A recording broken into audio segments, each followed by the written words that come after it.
English story reading. Alex sighed deeply, staring at the English textbook. He longed to speak fluently, to express himself without hesitation, but a crippling fear held him back. Every time he tried, words jumbled, grammar vanished, and embarrassment washed over him. He felt trapped in a silent world, unable to bridge the communication gap. This was his perpetual struggle. "I don't want to make mistakes," he muttered, "but I always do. Why is it so hard?" This internal monologue echoed countless times daily. He watched fluent speakers online, wishing he possessed their effortless command. His desire for perfection became his biggest obstacle, paradoxically preventing any real progress. He felt stuck. He began searching for how to learn English online, desperate for a breakthrough. Countless articles and videos offered advice, often conflicting. Alex felt overwhelmed by the sheer volume of information available. He knew he needed a clear way of learning English that actually worked, one he could stick with. One evening, a video titled, "Why You Must Listen," caught his eye. The speaker emphasized immersion, even passive listening. Alex was skeptical at first, thinking active study was superior. Could simply listening truly make a difference? He decided to give this seemingly simple technique a genuine try. The video explained that listening trains your ear to the rhythm and intonation of English. It helps internalize grammar patterns naturally, without conscious memorization. "Why You Must Listen" became a powerful mantra. Alex started playing English podcasts during his commute, and even while doing chores. Initially, it felt like noise. He understood only a fraction of what was being said. But he persisted, forcing himself to focus on the sounds. Slowly, individual words began to emerge from the jumble. Phrases started making sense. It was a painstaking, yet subtly rewarding, process he discovered. Then came the advice about reading. Another expert passionately argued, "Why you must read English." Alex had always viewed reading as a chore, connected to dull textbooks. He quickly learned why reading is so important for expanding vocabulary and understanding complex sentence structures organically, without rote learning. He started with graded readers, stories simplified for learners. Then, short online articles on topics he enjoyed. Reading felt less intimidating than speaking, offering a safe space to absorb the language. He discovered new words in context, making them easier to remember and eventually use confidently. The synergy between listening and reading became apparent. He'd hear a phrase in a podcast, then see it in a book. This dual exposure reinforced his learning significantly.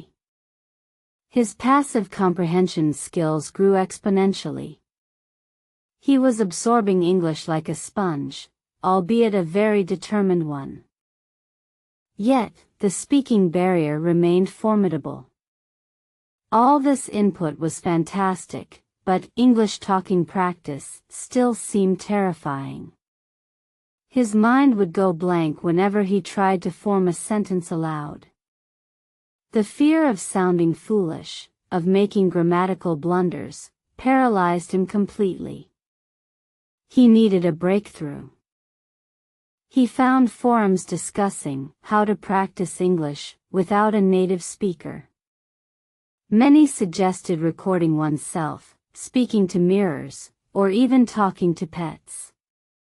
Alex felt silly initially, but desperation pushed him forward. He started narrating his day in English, whispering to himself at home. He then bravely recorded short voice notes on his phone. Listening back was excruciating at first. He cringed at his pronunciation and awkward pauses. But he forced himself to analyze, not criticize.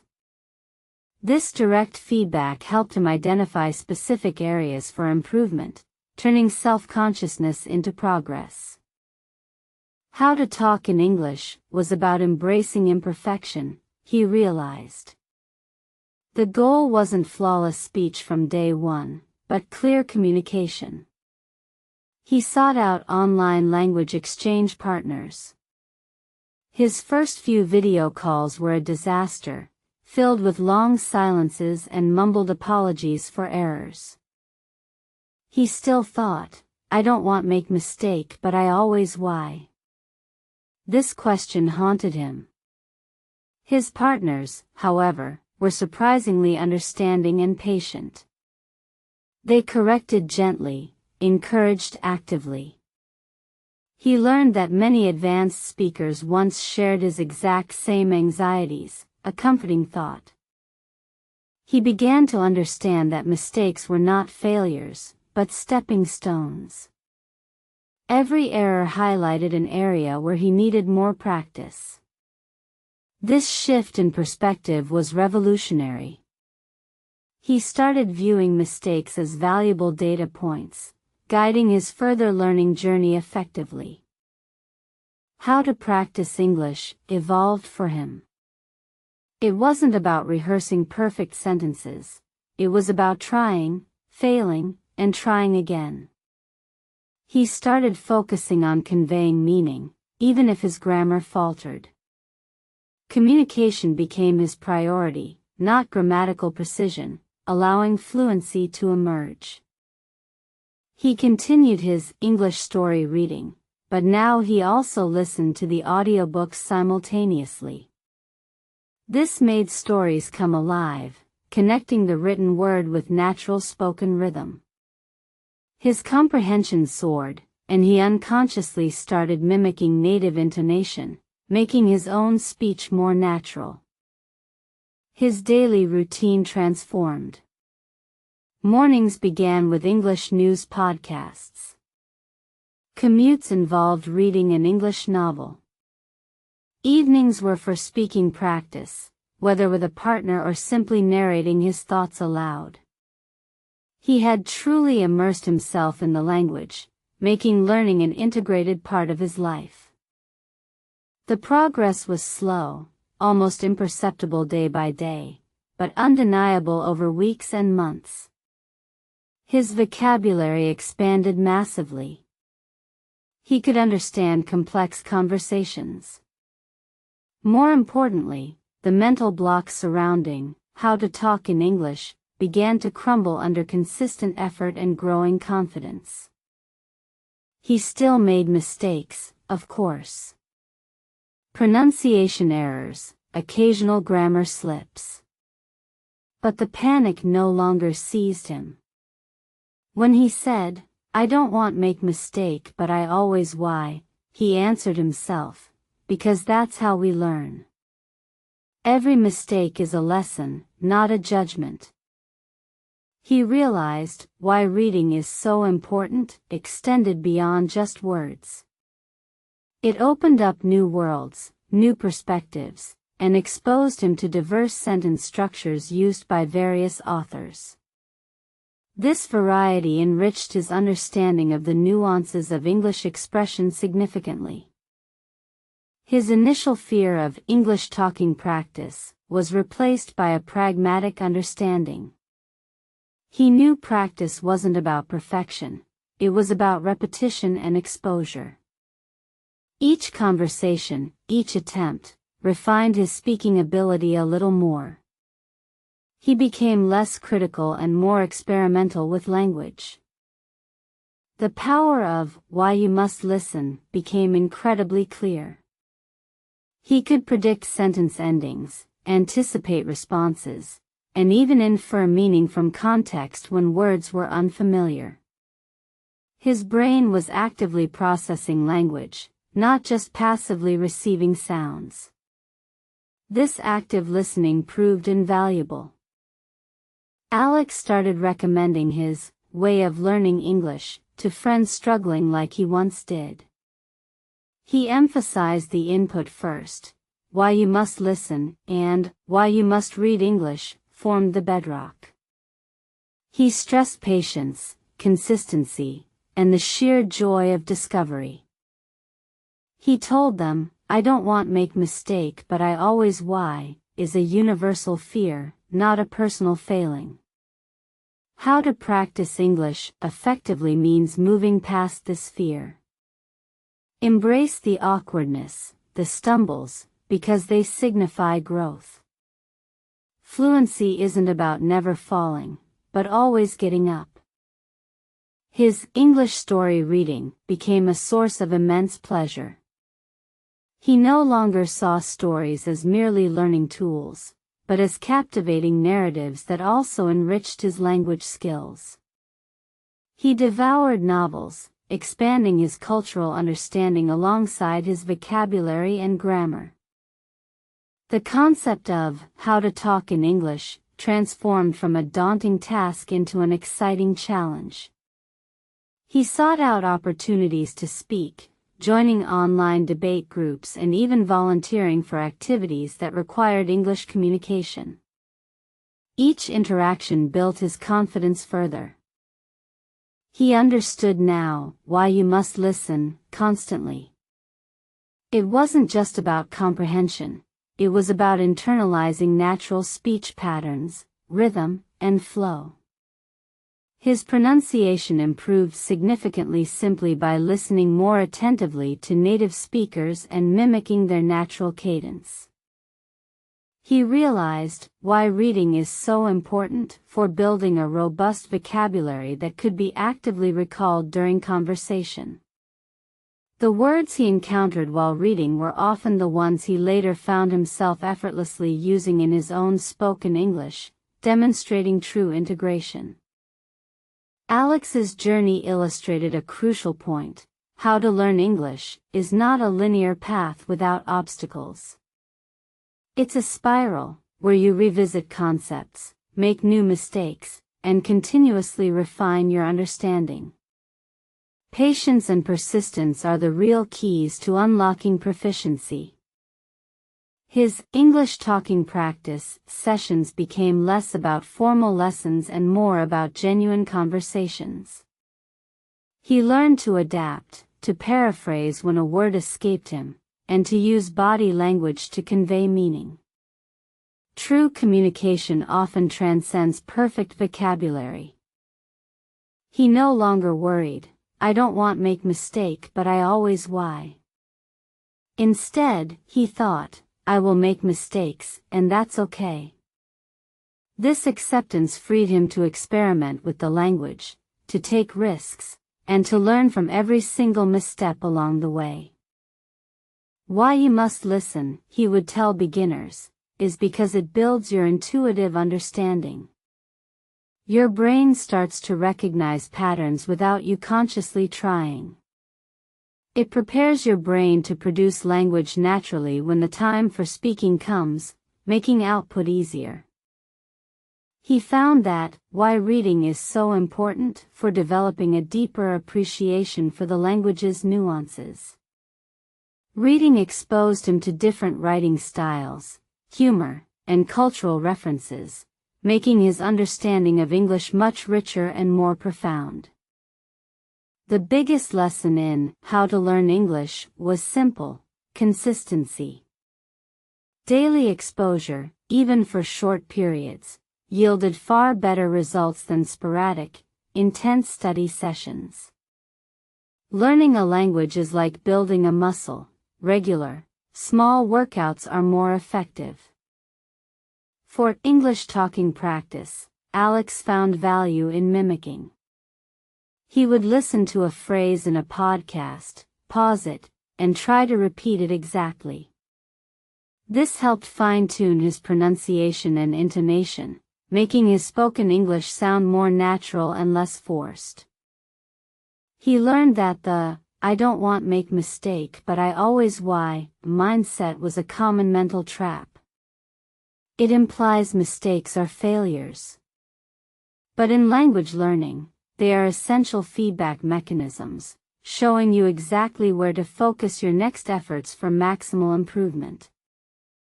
How to talk in English became less about memorized phrases and more about spontaneous expression.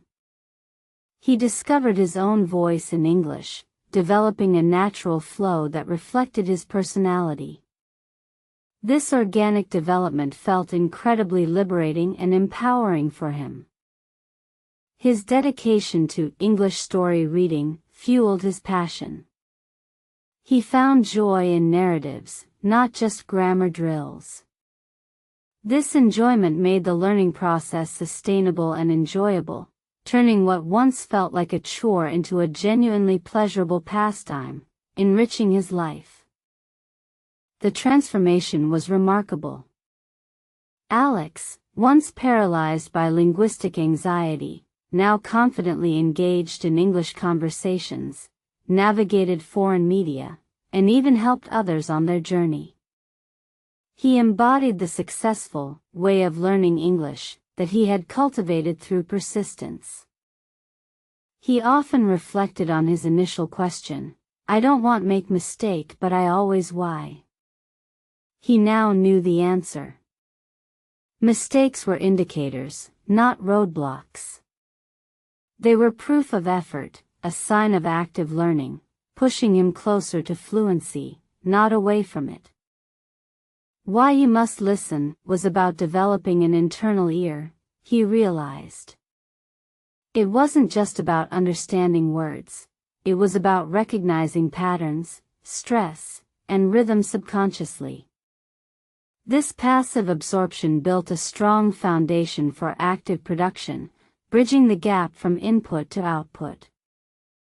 He saw that, why reading is so important, because it builds foundational knowledge. Reading offered a structured way to absorb complex grammar and diverse vocabulary at his own pace, reinforcing the lessons he learned from listening and preparing him for speaking challenges. His English talking practice became a daily ritual. Even if it was just talking to himself in the shower, he ensured consistent output. This regular practice solidified his gains from listening and reading, making the knowledge active and usable in real-time scenarios. Alex understood that how to learn English was a marathon, not a sprint. There were no shortcuts, only consistent effort, smart strategies, and an unwavering belief in one's ability to improve. His journey was proof that dedication truly pays off. He often shared his journey, emphasizing how to talk in English by starting small. Don't wait for perfection. Just open your mouth. Mumble, stumble, but speak.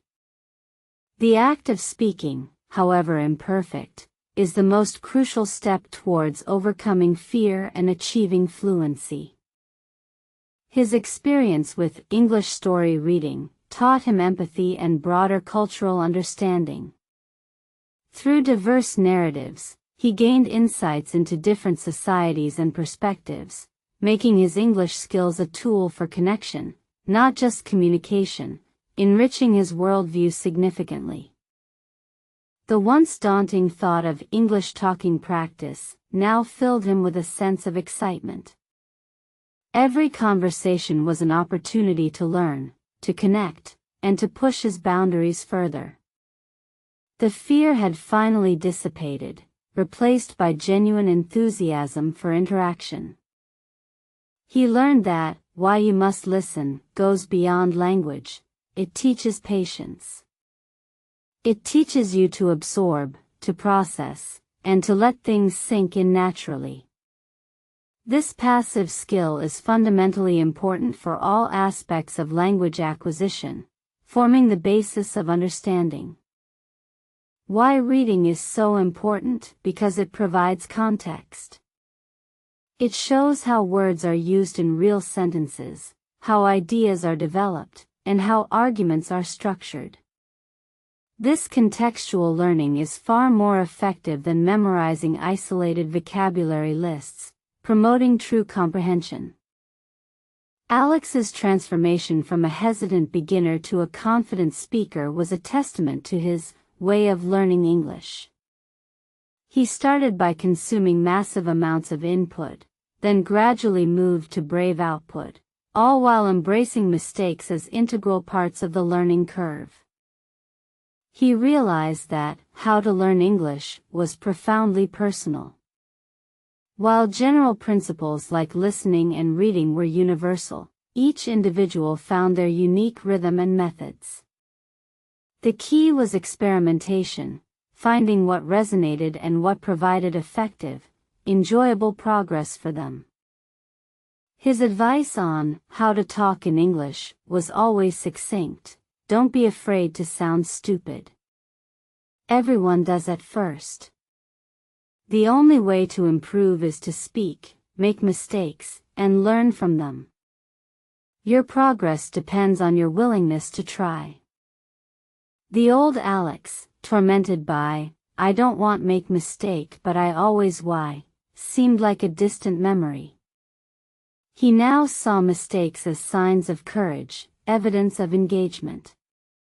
His English journey was continuous, but no longer hindered by fear, only propelled by curiosity. Alex's story became an inspiring example, a vibrant testament to the power of consistent practice, the crucial role of input through listening and reading, and the ultimate liberation found in embracing imperfection when striving for fluency in English. His journey continues.